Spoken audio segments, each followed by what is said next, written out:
Ce podcast a été enregistré à PodBXL, le festival du podcast de Bruxelles. Plus d'informations sur podbxl.be. Le monde a changé.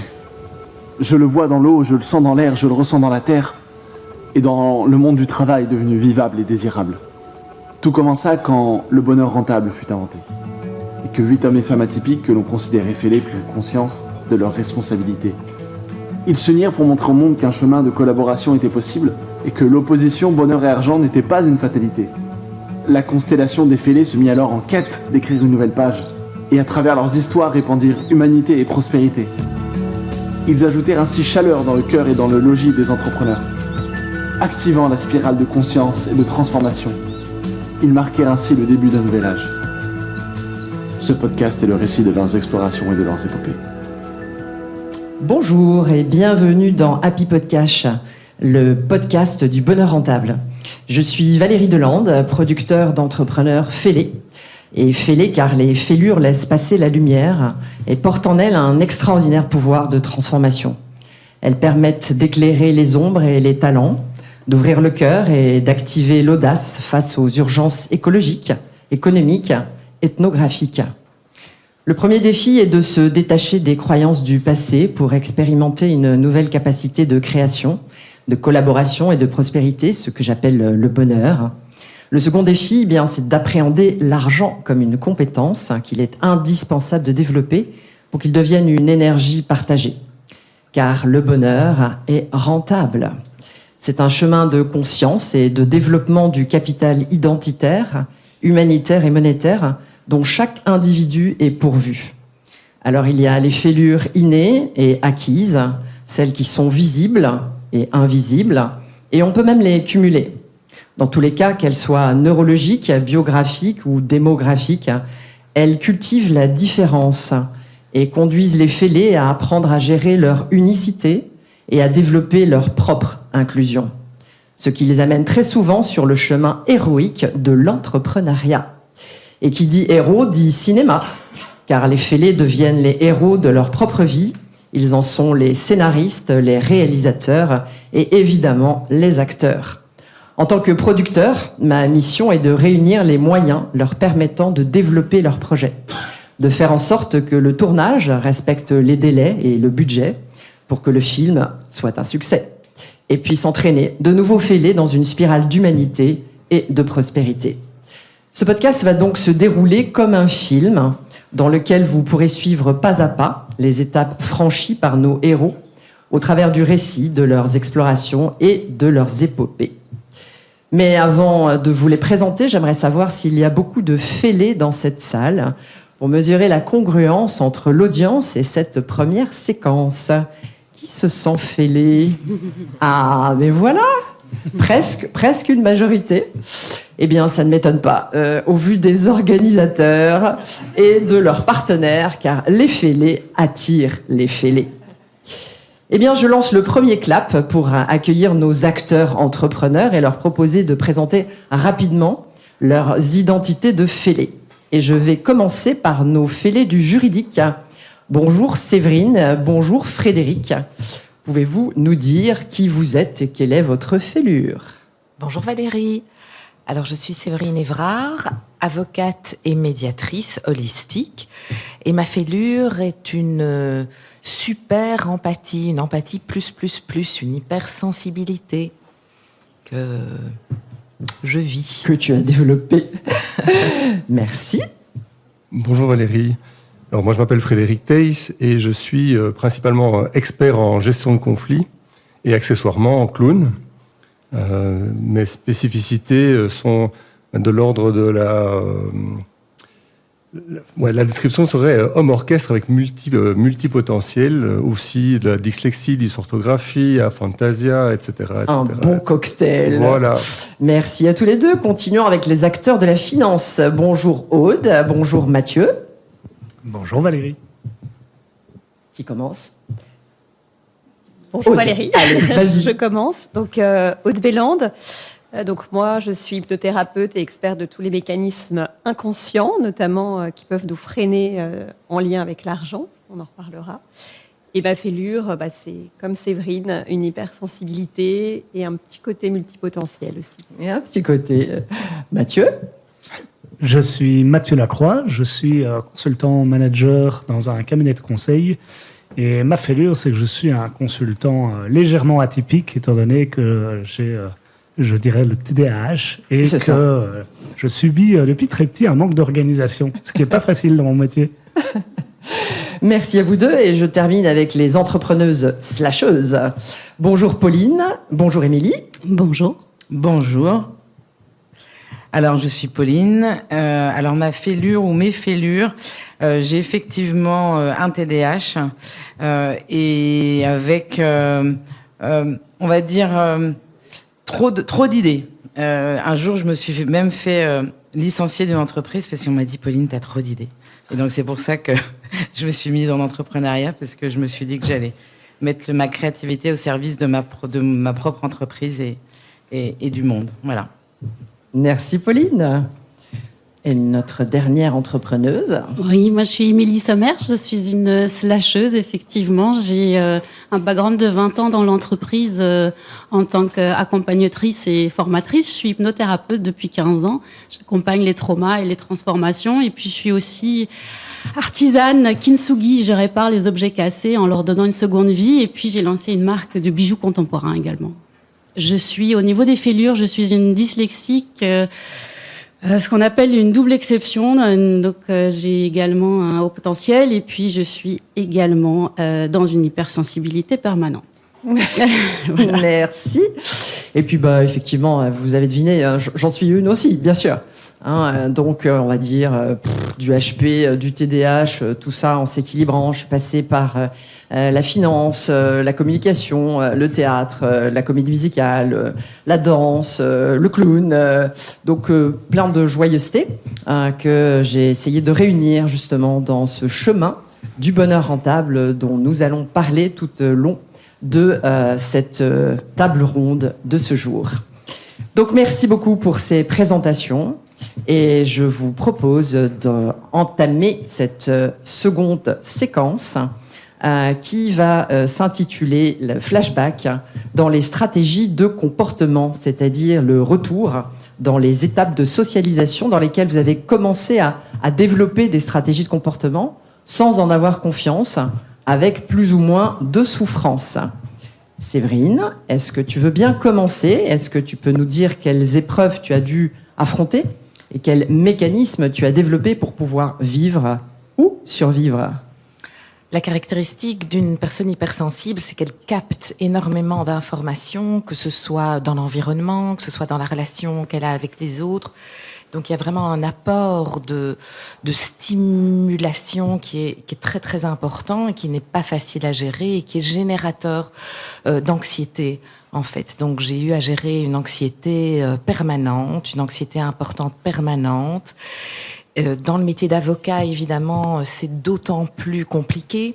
Il y a déjà beaucoup de stress, des conflits. Donc, ma stratégie pour pouvoir gérer tout ça a été en fait de mettre une carapace, de vraiment me protéger et de me suradapter au milieu dans lequel j'étais et aux personnes avec qui j'étais en relation pour pouvoir me sentir plus en sécurité. Pour pouvoir survivre, en fait. C'est un peu ça. Oui, tout à fait. Merci Séverine. Je vais proposer à Aude de nous dire comment s'est matérialisée justement ton hypersensibilité et toi, quelle stratégie tu as mis en œuvre pour dépasser cette super émotivité. Oui. Alors moi, je vais reprendre un mot que tu as dit, Séverine, c'est adaptation et suradaptation. Donc moi, j'ai évolué quand même pendant plus de 15 ans dans un monde du travail qui était le secteur de l'immobilier, donc un secteur très compétitif et concurrentiel. Et c'est vrai que je ne comprenais pas vraiment pourquoi je me sentais autant en décalage. Et je me disais que c'est sans doute moi qui devais avoir un problème. Donc vraiment, j'ai essayé de me conformer pendant de nombreuses années, essayer de rentrer dans les cases dans lesquelles on essayait de me mettre, mais au prix de l'anxiété, comme disait Séverine, et surtout pour moi d'une grande fatigue. C'est-à-dire que je ne comprenais pas pourquoi j'étais constamment fatiguée et usée à l'issue de la journée. Voilà. Donc une stratégie défense, d'adaptation, oui, de dont je n'avais pas suradaptation. conscience, Bien sûr. mais qui était ça. Voilà, se conformer, se forcer, se contrôler et essayer de faire comme tout le monde. C'est ça, la norme, la fameuse. Frédéric, est-ce que tu veux bien prendre le relais et nous parler de tes peurs et de tes modes de fonctionnement ? Alors oui, moi, je retrouve beaucoup de choses dans ce qui a déjà été dit. Moi, j'ai un parcours d'énormément d'échecs scolaires répétitifs, avec l'impression finalement, je ne dois pas être très malin, sinon je réussirais. Et un autre phénomène très très particulier dans ma vie, c'est l'absence complète de codes sociaux. Pour moi, dire bonjour à quelqu'un, c'est quelque chose qui est à construire, c'est pas quelque chose qui est logique. Et donc, j'ai dû aussi effectivement construire une carapace pour pouvoir m'adapter et être intégré dans un système qui attendait plein de choses de moi que je ne comprenais pas très bien.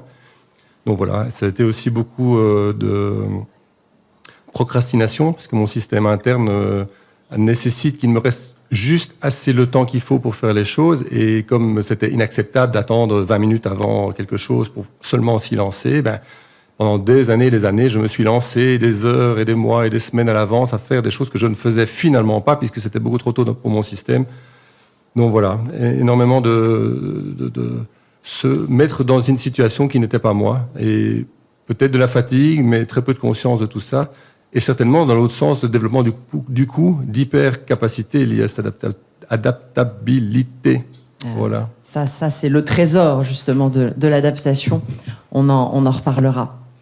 Toi, Pauline, qu'est-ce que tu as ressenti pendant cette période d'errance et qu'as-tu fait pour dissimuler ta singularité ? Je crois que je n'ai pas su la dissimuler, en fait. En fait, j'ai découvert le TDAH il n'y a que 1 an, donc à 47 ans. Mais j'ai réalisé en faisant un petit rewind là, sur l'ensemble de ma vie, que tant que j'ai pas retrouvé ma place, et depuis peu de temps je la trouve, j'ai vraiment dû essayer de m'adapter, mais j'ai plutôt été d'échec en échec. Il a vraiment fallu que je comprenne le fait d'avoir un trouble de l'attention, comment on fonctionne, comment je fonctionnais, pour justement mettre mes fonctionnements, une organisation, et surtout ne pas me mettre dans des situations qui sont inconfortables pour moi. Mais jusqu'à il y a 1 an, j'ai été dans des situations ou dans des emplois qui me correspondaient pas, parce que je persistais à essayer de rentrer dans ce moule. Et j'étais en train de devenir une tarte, en fait. Ah, voilà. C'est ça. Ça ne rentrait pas, il fallait juste changer le moule. C'est ça, tout à fait. Très bien, merci Pauline. Mathieu, tu veux bien nous partager ton expérience ? Bien sûr. La chance que j'ai est le début de ma vie qui est un peu chaotique. C'est-à-dire que j'ai été adopté à l'âge d'1 an et demi. Et donc, je suis né en Roumanie, d'une maman roumaine et d'un papa russe soldat qui passait par là. Et j'ai été adopté par une maman flamande et un papa wallon. Et on a toujours vécu à Bruxelles. Donc, en fait, tout ce petit Capharnaüm m'a jamais vraiment montré d'ancrage ou de choses très, très logiques. Et donc, j'ai toujours entendu, et je reprends peut-être ce que Frédéric disait au niveau du scolaire, hein. J'ai toujours entendu dans mes études peut faire mieux, peut s'améliorer, a des grandes capacités, mais pourtant, j'avais toujours la moyenne. Donc, j'ai voulu me rattraper à partir de ma vie professionnelle, et c'est là que je dirais explosé ma créativité. Donc, j'ai successivement pris des postes une petite ASBL flamande à Leuven, où j'étais dans le staff. Ensuite, je suis devenu chasseur de tête, et puis j'ai travaillé dans le pain quotidien en tant qu'assistant manager, et puis j'ai été banquier, et puis je suis passé consultant, puis j'étais indépendant pour des petites PME ici en Belgique qui vendent du yaourt et des compléments alimentaires. Et puis je suis revenu à mon amour de consultance, parce que finalement c'est le rôle où je me retrouve le plus. Et j'ai réussi à duper tout le monde au sein de mon parcours professionnel avec ce sourire qui fonctionne toujours, et voilà, j'espère qu'il continuera à fonctionner. Alors, est-ce qu'on pourrait dire que dans ta stratégie, il y a le syndrome de l'imposteur ? Mais est-ce que je suis le seul à l'avoir ? C'est ça la question. Bien sûr que non.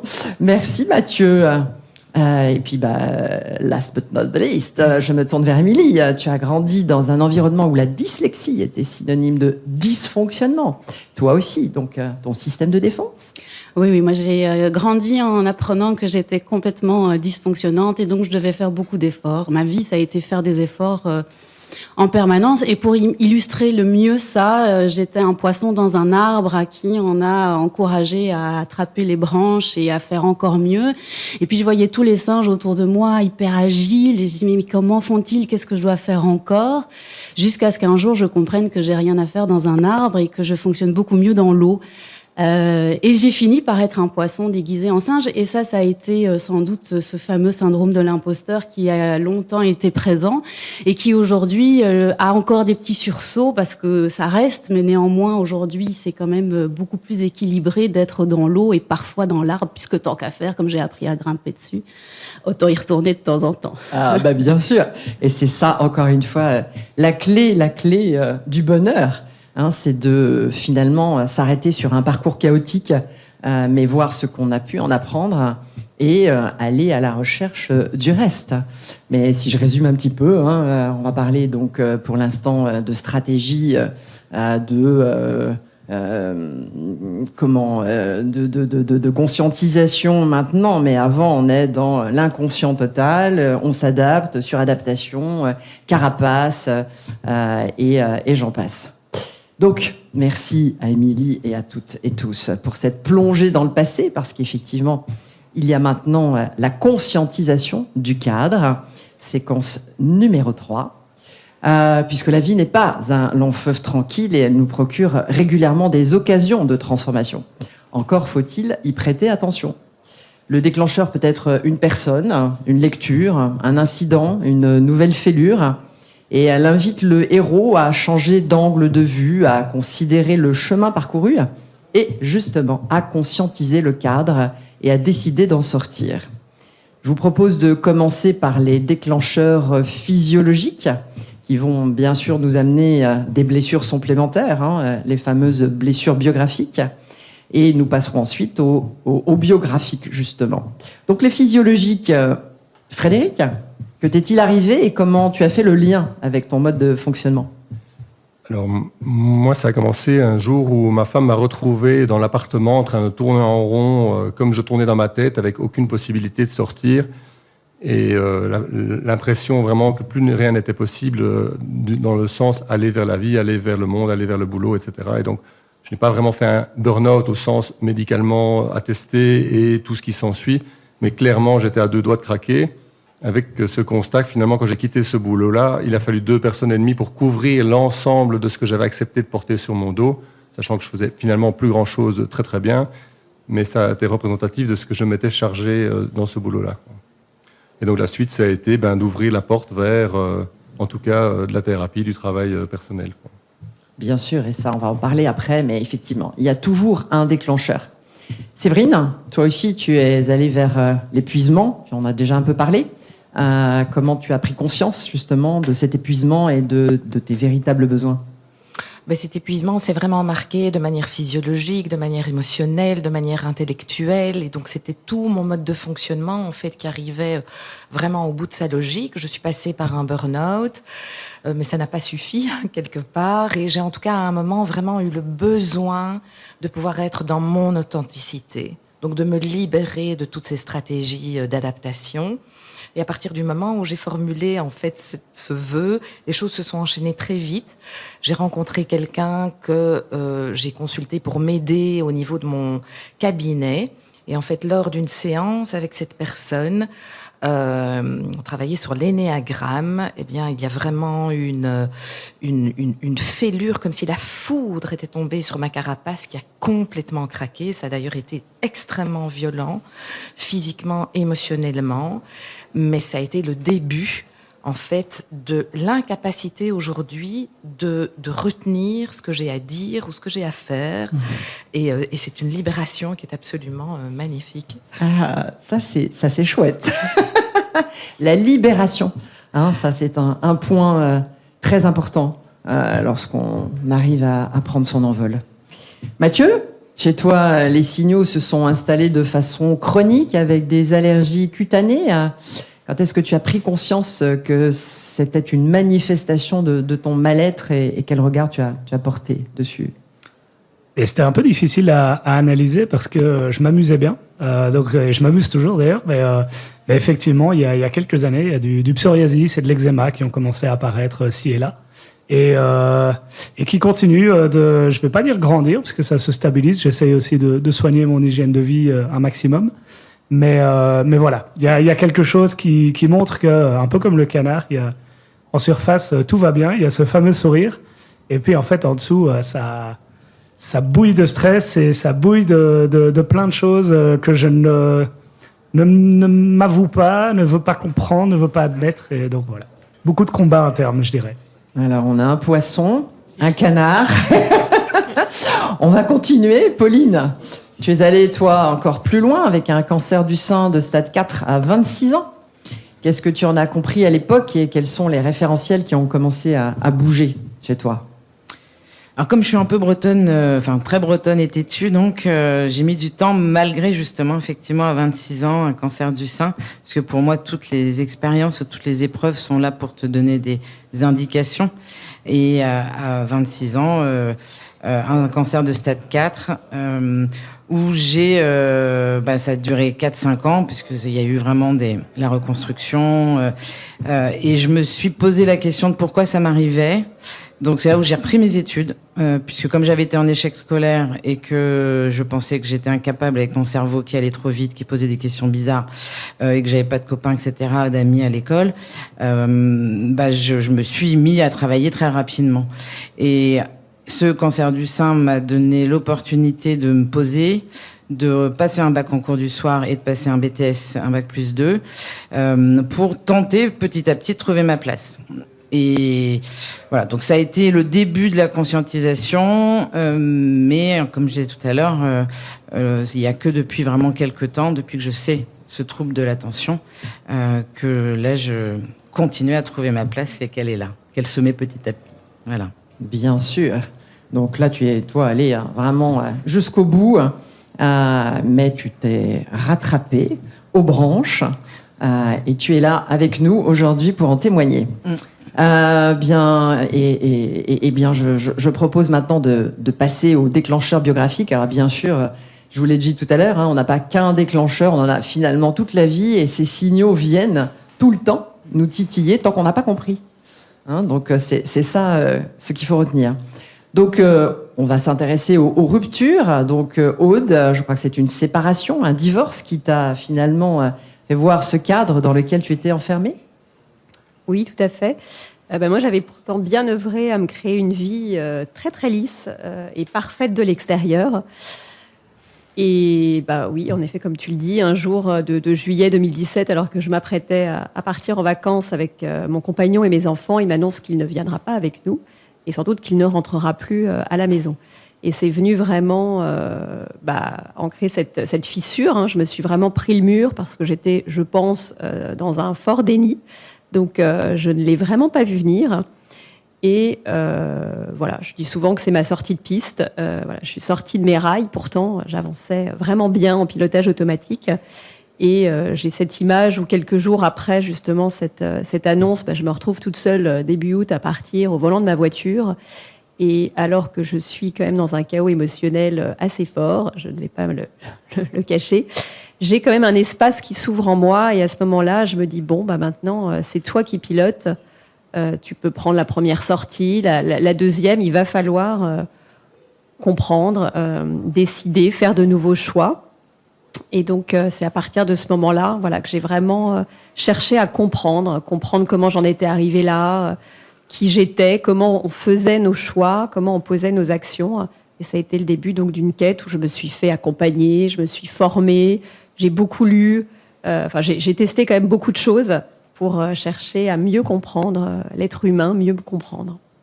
Ça, on va en parler juste après, parce qu'après le déclencheur, évidemment, on se met en action, ou les déclencheurs, comme je disais, parce que c'est pas forcément dès le premier.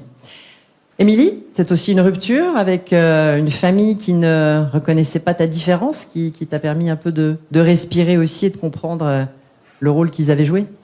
Oui, en effet. Donc, adaptative, je fonctionne bien dans ma famille. Et je me pose pas trop de questions jusqu'à ce que je constate quand même que j'y suis pas super bien et qu'il n'y a pas beaucoup de connivence, qu'il finalement, il n'y a pas beaucoup d'intérêt à l'autre. En fait, il y a beaucoup de choses qui vont pas. Et période de confinement qui est quand même une bascule assez grande avec un enfant de 1 an qui est devenir mère, une grande bascule aussi dans ma vie. Eh bien, je me retrouve à un barbecue en famille et là, je sais pas ce qui m'arrive, mais je pète un plomb et je vois tous les mots qui sortent de ma bouche et je sais pas les rattraper. Ça sort, ça s'arrête pas de sortir, je sais pas l'arrêter. Et là, il y a une vraie rupture qui se fait avec la famille qui cherche pas à comprendre pourquoi, en fait, je vis ça. Je suis mise au pilori. On peut pas se mettre en colère. Hein, il faut s'excuser quand on se met en colère. Et en fait, à partir de là, j'ai décidé pour la première fois de ma vie de ne pas m'excuser et de ne pas revenir en arrière sur ce qui avait été fait. Ça a été une décision terrible, mais à partir de cette décision-là, j'ai réussi à ne plus être complaisante et à être là où, en fait, je suis bien, oui. Et si c'est pas OK pour l'autre, eh bien, je ne m'adapte pas à ça. Et donc, j'ai récupéré énormément d'énergie, en fait, en fonctionnant comme ça, et ça s'est aligné assez bien. Après, ça n'a pas été forcément facile, parce que c'est pas agréable que d'être en rupture, en fait, volontairement. C'est une décision. C'était très difficile à garder. Et à partir de là, beaucoup de choses se sont apaisées. Bien sûr, la rupture, c'est un moment difficile. C'est quelque chose, comme je dis souvent, derrière une difficulté se cache une opportunité. Mais il faut prendre le temps, du recul, de trouver justement le trésor qui est à l'intérieur, comme tu le fais après avec le kintsugi. Moi, j'ai aussi connu tout ce qui vient d'être dit, je crois, hein. Dans les blessures, les ruptures, l'eczéma. Moi, c'était pas du psoriasis, c'était de l'eczéma. J'ai fait des burn-out, mais sans m'en rendre compte. En fait, j'ai dépassé tous ces burn-out. J'étais simplement très très fatiguée, pas très à l'aise avec les gens, mais bon, voilà. Des ruptures professionnelles, des ruptures privées. Voilà, j'ai été mariée 2 fois. Enfin bon, bref, c'est pas de moi dont on parle ici, mais c'est simplement pour vous dire que je ne suis pas là par hasard et que j'ai évidemment attiré à moi toute cette joyeuse bande de fêlés. Et merci pour le partage de votre intimité. Bravo pour votre lucidité. Si vous avez quelques frissons comme moi, ça veut dire que vous êtes bien connectés. Et maintenant, je vous propose de passer à la 4e séquence, celle de la culture de l'unicité. Parce que lorsque le héros a pris conscience de sa différence, eh bien, nous avons compris que c'est une expérience émotionnelle et intellectuelle. Il doit maintenant cultiver cette nouvelle conscience pour l'ancrer dans son quotidien et transformer ses comportements passés de façon durable. Car la transformation n'est pas un événement ponctuel, c'est un processus continu qui nécessite un effort constant pour éviter les régressions. Alors, Pauline, quelle discipline as-tu mis en œuvre pour cultiver ce nouveau champ des possibles? Alors, le mot discipline pour une personne qui a un trouble de l'attention, c'est un mot très compliqué. Qu'il faut justement apprivoiser. Alors, moi, j'aime plus, faut dire, rituel. C'est plus doux pour moi, en tout cas. Pas de souci. Mais ça va avec la discipline, mais je réalise depuis vraiment peu de temps que ces rituels, cette discipline est primordiale dans un fonctionnement avec un cerveau qui aussi riche de pensée, de créativité, qui court tout le temps. Et il faut aussi avouer que le médicament, même si j'étais un petit peu anti-médicament avant, a vraiment un effet extrêmement positif. Donc c'est un médicament qui s'appelle la Ritaline, qui justement aide à canaliser la dopamine. Et fort du constat que toute cette discipline que j'essayais de me mettre, ou ces rituels que j'essayais de me mettre depuis des années en place au service de mon quotidien, je n'arrivais pas à les mettre en place. Et depuis 1 an, j'arrive à les mettre en place petit à petit et surtout sur la durée. Et c'est grâce aux médicaments. Voilà. Merci, Pauline, pour cette explication. Aude, de ton côté, tu as cherché des solutions dans des formations. Tu nous as parlé déjà un petit peu tout à l'heure. Et puis, tu es aussi rentrée dans l'action. Alors, tu peux nous raconter? Oui, ça s'est fait un petit peu en parallèle. C'est-à-dire que tout d'abord, j'ai cherché donc à comprendre. Je suis assez quand même dans le mental. Donc, j'ai j'ai lu, je me suis lancée dans des formations, vraiment, pour comprendre, et dans l'action, puisque moi, notamment, ce qui avait émergé, c'était une grande insécurité, notamment une insécurité financière à l'époque. Donc, j'ai cherché à me sécuriser à l'extérieur. Et puis, de là, je suis allée aussi vers des accompagnements plus individuels, parce qu'à un moment donné, j'ai compris qu'il y avait des choses qui ne se tramaient pas qu'au niveau conscient, mais qu'il y avait aussi beaucoup de conditionnements inconscients qui continuaient à me piloter et qui faisaient que j'avançais, je passais à l'action, mais quand même toujours avec des peurs, et c'était pas du tout confortable. Et donc, c'est ce qui m'a amené aussi à aller vers des approches comme notamment l'hypnose et autres, pour vraiment me libérer de choses que je portais depuis très longtemps. Et ça a été très libérateur. Et ça m'a permis de continuer à passer à l'action, mais de manière beaucoup plus légère et fluide. Tu peux nous dire peut-être le nom justement de ta formation. Tu es diplômée en hypnose. Alors j'avais essayé une approche sur moi qui m'a tellement aidée que je m'y suis formée après, qui s'appelle la Rapid Transformational Therapy, alors qui est peu connue en francophonie, mais beaucoup plus dans le milieu anglo-saxon. Voilà, et qui allie beaucoup de choses comme la PNL, l'hypnose, différentes thérapies, et puis des outils propres pour vraiment aider les gens à se libérer rapidement et à pouvoir mener une vie beaucoup plus épanouissante. Et oui, et ce fameux inconscient, il est derrière nos comportements. C'est la raison pour laquelle, bien sûr, les processus de transformation sont longs, parce qu'un inconscient, eh bien, ça ne se dirige pas aussi rapidement qu'on le voudrait. Séverine, tu es passée par le coaching, tu nous en as parlé pour fracturer la carapace. Et alors ensuite, comment tu as réussi à libérer ton authenticité ? Alors, en fait, moi, j'ai pu me gérer et me libérer vraiment étape par étape à travers 25 ans de développement personnel, mais qui vraiment ont chaque fois amené une transformation profonde. Et dans mon métier, j'ai choisi de mettre cette empathie, cette dimension humaine plus au centre de la résolution des conflits. Et donc, j'ai une approche aujourd'hui qui est holistique. C'est-à-dire que je propose à mes clients une solution, de sortir du conflit en ayant des solutions juridiques et des solutions de croissance personnelle. Pourquoi ? Parce que le conflit juridique est en fait le reflet d'un conflit souvent intérieur, non conscientisé, et d'aller explorer ce qui est à l'œuvre au-delà du conflit juridique leur permet en fait d'avoir une réelle victoire pérenne, durable, rentable pour leur vie personnelle et pour ne plus tomber dans les schémas qui sont souvent répétitifs.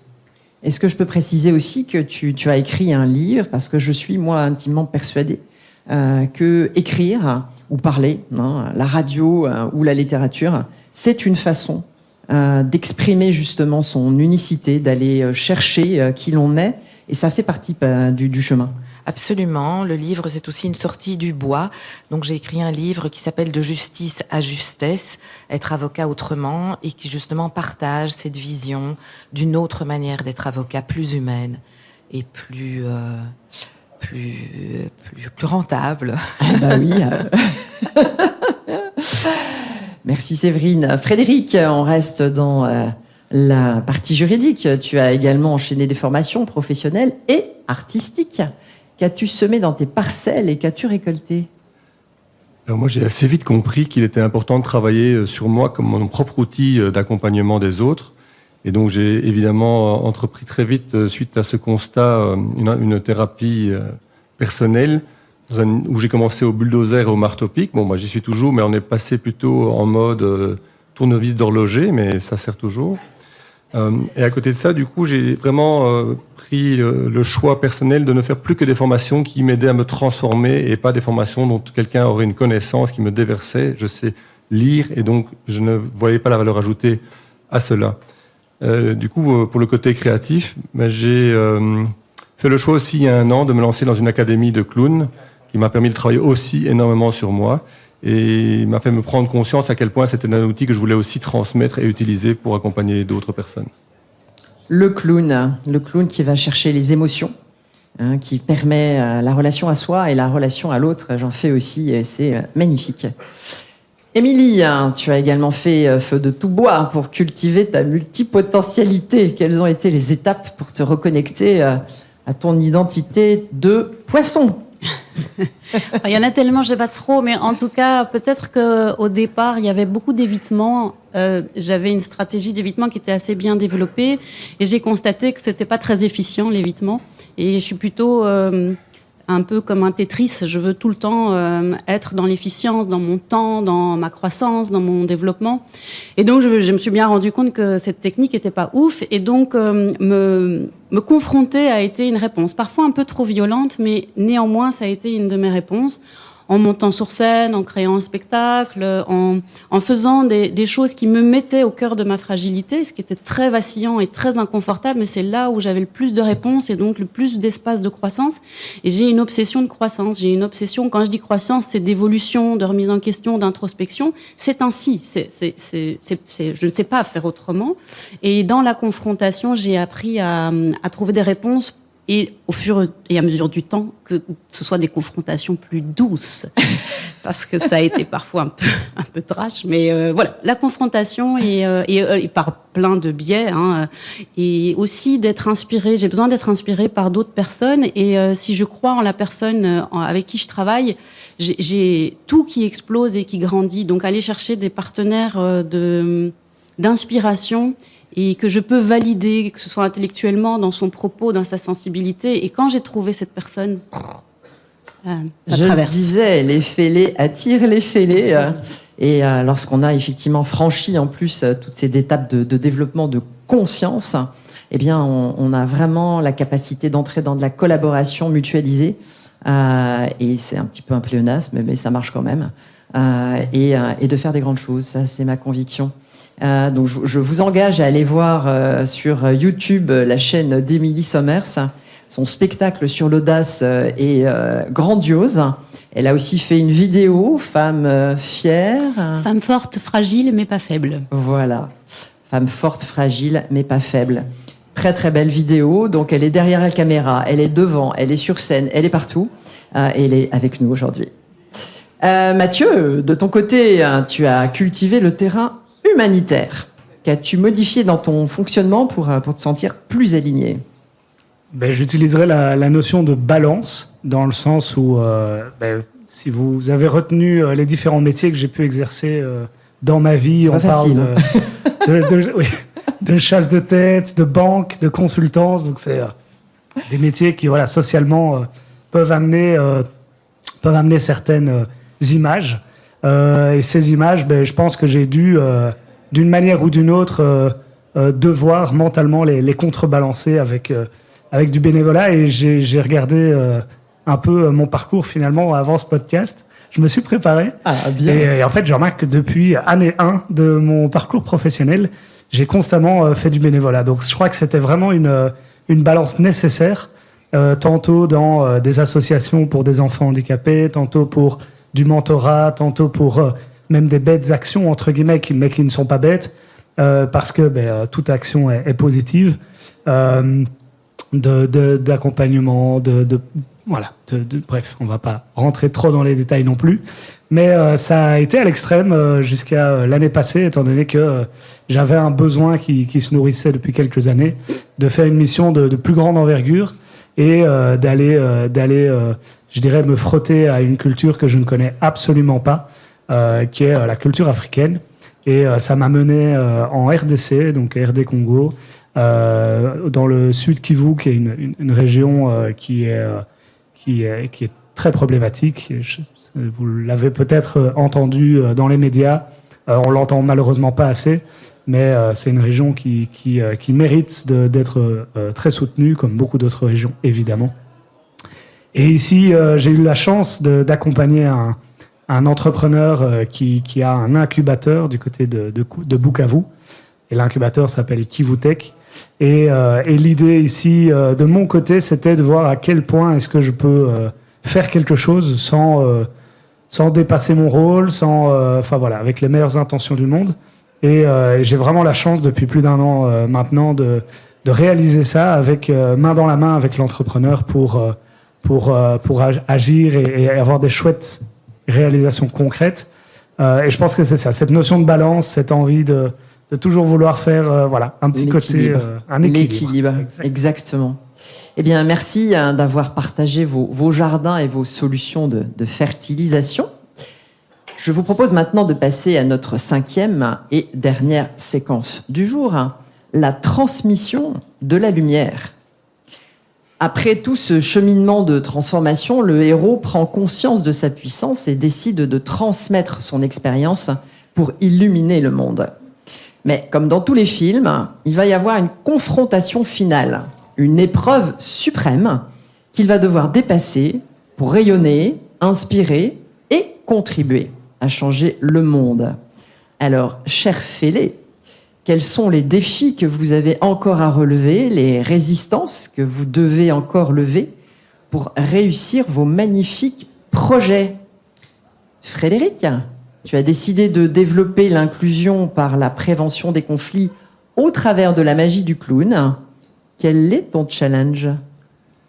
C'est justement ça, le challenge, c'est gérer les conflits, en fait, faire tout le métier avant celui de Séverine, en fait, puisque je suis encore avant que le droit ou le conflit juridique se noue, c'est de s'autoriser à le faire par le clown, justement. C'est ça le challenge, c'est s'autoriser à être qui je suis et toute cette énergie-là beaucoup plus complexe que juste la personne très compétente pour être capable d'accompagner des équipes dans un univers de conflit ou de gestion et dynamique d'équipe. Mais c'est d'apporter justement cette spécificité qui est la mienne et où je crois que je vais pouvoir aller beaucoup plus loin encore que ce qui n'est fait aujourd'hui.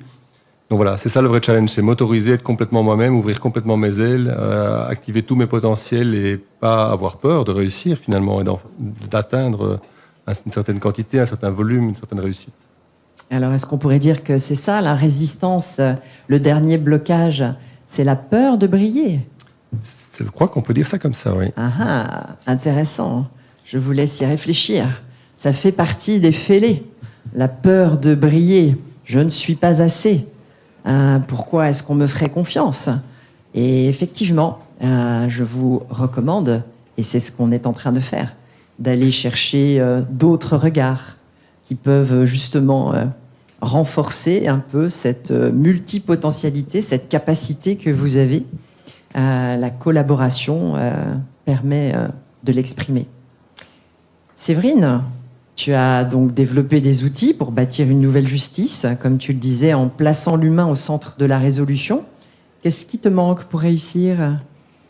Écoute, le fêlé, le parcours du fêlé, les émotions du fêlé sont quand même empreintes de beaucoup de solitude, d'autonomie. Il fait seul, il apprend à faire seul. Moi, je dirais qu'aujourd'hui, c'est peut-être oser recevoir de l'aide, oser demander de l'aide, oser croire que je peux continuer ce chemin-là en ayant d'autres personnes dans mon équipe. Et donc, je dirais que c'est ça, vraiment, l'ouverture au soutien, à la collaboration, au fait de ne plus être seul à porter ou ouvrir ce chemin-là.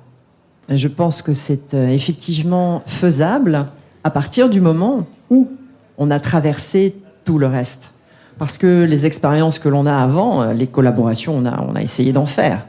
Mais elles ne ont pas toujours été très fructueuses parce qu'on n'était pas prêts nous-mêmes.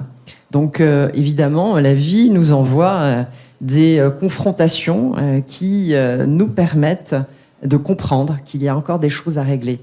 Par contre, lorsqu'on est au stade justement de la transmission de la lumière, eh bien, les bonnes personnes arrivent. Elles sont aussi lumineuses et elles permettent de se mettre en action dans la collaboration. Yes. Aude, tu aides aussi d'ailleurs les femmes à libérer leur potentiel d'épanouissement, de richesse, d'impact, avec justement toute ta technique sur l'inconscient. Alors, quel type de catalyseur tu pourrais utiliser pour garantir la floraison de ton projet? Oui, moi je crois que la principale résistance, et on revient à soi, c'est accepter et m'autoriser à croire pleinement en moi. Parce que moi, quand je me suis lancée en tant qu'entrepreneur, je suis partie avec la croyance que les autres savent mieux que moi. Et donc, j'ai écouté beaucoup d'injonctions extérieures, de faire comme si, d'appliquer telle stratégie, ça doit être comme ça. Et ça m'a éloignée aussi de qui j'étais, parce que je ne voulais pas croire que je pouvais me faire confiance. Et je sais que c'est un écueil qui peut rester présent. Et donc, j'y suis vigilante de revenir à ce qui est bon pour moi et de me rappeler régulièrement que je suis la seule à savoir ce qui est bon pour moi. et de me nourrir de l'extérieur, mais sans me renier. Et c'est pas toujours évident. C'est un fameux équilibre. Et ça suppose là, petit complément, d'avoir un sac à ressources en fait. Et c'est ce qui s'est un peu passé dans toute la séquence d'avant, lorsque l'on a construit justement ce processus de transformation, qu'on est allé chercher à droite, à gauche des solutions. Eh bien, on a construit son sac à ressources et on est capable, à un certain moment, de puiser dedans, de voir les signaux justement d'alerte que l'on ne voyait pas avant et qui nous permettent d'alterner entre la lumière et l'ombre. Car l'ombre, évidemment, n'est pas du tout un problème. Elle est éclairée par la lumière et il faut savoir l'accepter et la gérer. Émilie, toi, tu veux libérer la créativité et la performance des entreprises au travers de leur identité artistique. Tu as cultivé l'audace, on en a parlé, la résilience, la confiance, l'agilité. Que te manque-t-il pour déployer ta puissance ? Un peu plus d'impertinence. Encore. Non, quand tu as parlé du spectacle, mon cœur s'est emballé, c'est très malaisant en fait. Et donc, utiliser les réseaux sociaux, me montrer, parler, c'est quelque chose qui est très confrontant parce que j'ai toujours peur de faire chier les gens parce que sans doute, il y a tellement de choses qui m'agresse parce qu'il y a tellement d'informations qui circulent, j'ai pas envie d'être celle qui agresse l'autre en racontant, en parlant, etc. Donc un peu comme Frédéric, être visible, briller, c'est mon plafond de verre encore et il m'énerve parce que j'ai bien conscience que si on veut être visible, il faut faire en sorte d'être visible, quoi. Il n'y a pas 50 000 solutions, mais c'est mon plafond de verre. Voilà. Donc LinkedIn, tous ces trucs-là, c'est paradoxalement très abstrait pour moi et c'est pas du tout facile. Alors d'où l'idée peut-être d'un podcast, d'une collaboration de personnes qui viennent justement cultiver la lumière des autres. Exact. C'est le rôle du producteur dont je vous ai parlé tout à l'heure. Donc bienvenue Émilie. Mathieu, tu aides donc les ONG à gérer et financer des projets à impact social, économique et sociétal. Tu maîtrises l'énergie de l'argent pour les autres. Quel ennemi te reste-t-il à combattre pour déployer ce modèle dans les autres organisations éclairées ? Moi. On est son propre ennemi, ça, le premier. Je pense qu'effectivement, après tout ce chemin, j'ai l'impression un peu d'avoir mis plein d'ingrédients sur une table et que je dois encore réaliser une recette, mais que j'ai à la fois cette créativité qui me donne envie d'essayer les choses et je sais pas si ça va être bon, le repas. Et puis j'ai mon côté un peu plus organisé. Je reprends ce que Pauline disait, la discipline, c'est un mot qui me fait très mal, mais où on est obligé au bout d'un moment pour avancer, pour faire des choses, de se discipliner. Et donc voilà, aujourd'hui il manque cette partie rentable, bonheur rentable. Pour le moment, j'ai trouvé la partie bonheur et je cherche encore la faisabilité du mot rentable. Alors le rentable, évidemment, il n'est pas qu'en matière d'argent. Exact. Tu as déjà la rentabilité qui vient par tes clients, par le retour de cette ONG dont tu as parlé, qu'on a vu aussi se manifester sur des posts. Donc tu as cette rentabilité.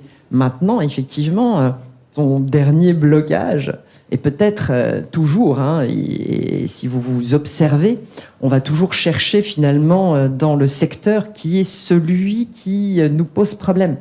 Donc tu es devenu un as de la finance pour les autres, et en même temps c'est une gestion de temps, car faire en parallèle de la profession qui permet de manger et de l'humanitaire qui permet de se libérer et s'exprimer, bien, effectivement, il y a un côté slash, dont on a vu aussi les talents chez Émilie, mais peut-être des priorisations et peut-être un petit peu plus d'intégration d'un domaine dans l'autre, si je puis me permettre. J'ai le bonheur de dire que c'est en cours, mais à suivre. Pauline, ta mission est celle donc d'aider les TDAH à trouver leur place avec des émissions de radio inspirantes et impactantes. Tu es sur ton chemin d'accomplissement. Et qu'est-ce qui te permettrait d'accélérer et d'incarner pleinement ce projet ? En fait, je vais pouvoir dire que la voix lumineuse est ma voix. Depuis que j'ai accepté de vivre mon rêve d'enfant, de faire de la radio et d'utiliser ma voix au service d'une mission et de transmettre une information, et je le constate en ce moment avec tout ce qui se passe. Effectivement, mon émission Ensemble trouvons notre place me permet d'aller à la rencontre, de faire du bien et de surtout, tout ce que vous avez dit, de me rendre compte de mon potentiel, de ma capacité d'animer une émission de radio, de rencontrer du monde et surtout de faire du bien, parce que fondamentalement, je me lève le matin pour ça. Et depuis que j'ai trouvé cette place-là, comme le nom de mon émission, les choses roulent naturellement et beaucoup plus vite que ce que je courais depuis des années à chercher quelque chose et d'être à côté d'un micro et d'exprimer. C'est ça en fait. C'est ça. Tu as trouvé ta zone de génie. Maintenant, tu es en train d'attirer justement des clients, d'attirer ce qui va te permettre d'en vivre, parce que le bonheur est rentable, mais c'est aussi un processus qui prend aussi du temps et qui peut aussi être soutenu lorsque l'on est en collaboration avec d'autres. Voilà, merci. Je vous propose de conclure cet épisode en remerciant tout d'abord nos 6 héros fêlés pour leurs témoignages inspirants. Merci bien sûr à tous les auditeurs et auditrices de nous avoir écoutés. Si ce numéro vous a plu, eh bien vous pourrez vous abonner prochainement à la chaîne Happy Podcast sur Spotify, Deezer, SoundCloud, Apple Podcasts et toutes les autres plateformes. Le rythme sera mensuel. Chaque épisode sera présenté avec une version de 50 minutes, comme aujourd'hui, et une seconde version qui sera découpée en 5 sous-épisodes de 10 minutes. Les 2 formats seront montés pour donner le choix à l'auditeur d'écouter une séquence ou bien la totalité. D'ici fin juillet, vous pourrez écouter l'épisode de Café Sourire, un podcast réalisé sous la forme non plus d'un mais d'un flash forward. Nous sommes en 2050 et le film Happy Cash Flow vient d'être récompensé par un César. Les acteurs sont interviewés pour relater la genèse du mouvement du bonheur rentable qui a commencé en 2024.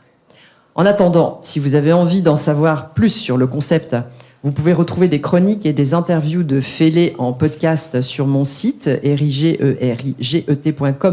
ainsi que sur Spotify en tapant Bonheur rentable. Elles ont été enregistrées en radio avec BXFM dans une optique de sensibilisation au sujet. Avec Happy Podcast, nous entrons dans la concrétisation en suivant le chemin héroïque de nos entrepreneurs multipotentiels vers la réalité incarnée de leur mission. Merci à toutes et tous. Merci. Merci de votre écoute et à bientôt.